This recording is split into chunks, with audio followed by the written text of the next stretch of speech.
Hi friends, இன்றைக்கி diet லஞ்சில் பார்த்திங்கன்னா 2 இட்லி எடுத்திருக்கேன். அது வந்து பூங்கார் ரைஸில் செஞ்ச இட்லி.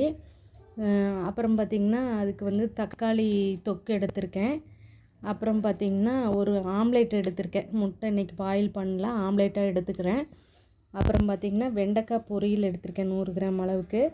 அப்புறம் முளைக்கீரை பொரியல் ஒரு 100 கிராம் அளவுக்கு எடுத்திருக்கேங்க. இதுதாங்க இன்றைக்கி லஞ்ச் டயட்டு.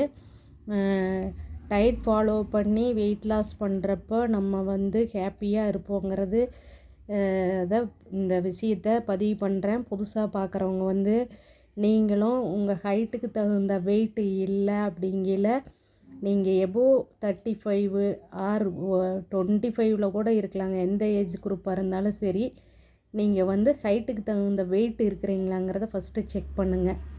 அதுக்கப்புறம் டயட் ஃபாலோ பண்ணுறத பற்றி நீங்கள் கன்சல்டேஷன் எடுத்துக்கலாம். ஓகே, அதை ஃபாலோ பண்ணுறப்போ வெயிட் லாஸ் ஆகுதுங்க. அதே மாதிரி நம்மளுக்கு ஒயிட் ரைஸ் கலோரி கம்மியாக, அதாவது கலோரிகள், அதை ஒயிட் ரைஸ் அதிகமாக எடுத்துக்கிறப்போ தான் கலோரி ஜாஸ்தி ஆகுது. அந்த கலோரி நம்ம ஃபிசிக்கல் ஆக்டிவிட்டி பண்ணாதனால பார்த்திங்கன்னா ஃபேட்டாக மாறிடுது. கார்போஹைட்ரேட் ஃபேட்டாக மாறிடுது. அப்போ நம்மளுக்கு ஒபீஸ் ஆயிடுது. ஸோ ஃபிசிக்கல் ஆக்டிவிட்டிங்கிறது நம்ம ரெகுலர் லைஃப்பில் ரொட்டீனில் கொண்டு வந்துடணுங்க. டயட் ஃபாலோ பண்ணுறதுக்கு முன்னாடியே அதையும் நம்ம அடிஷ்னலாக எடுத்துக்கணும். 4 பில்லர் ஆஃப் லைஃபுங்க. ஒன்று ஃபிசிக்கல் ஆக்டிவிட்டி, ரெண்டாவது பார்த்திங்கன்னா அடிக்டிவ் ரெஸ்ட்டு, நல்ல தூக்கங்க, 6 to 7 மணி நேரம்.